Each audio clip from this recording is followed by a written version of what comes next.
Hey, this is Marc Fintz from Davidovich Bakery. I am also the author of the book, The History of Bagels in America, available everywhere. And Sunday, January 15th, is National Bagel Day.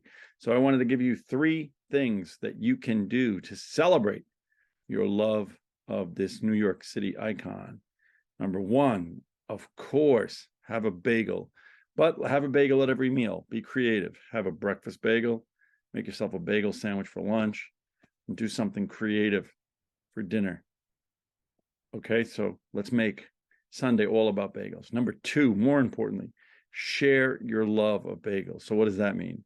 That means maybe bring mom and dad a dozen Davidovich bagels, bring a friend a bagel, pick up some rainbow bagels and give them to the kids. Do something to show your love for this New York City beloved product.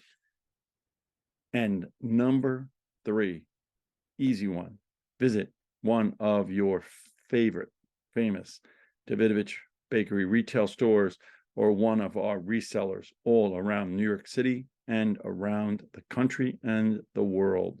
Don't forget, our bagels are handmade, kettle boiled, plank baked, kosher, double seeded. They are made the old fashioned way, and they are the best way to bring in National Bagel Day 2023. I'm Marc Fintz from Davidovich Bakery. Thank you so much.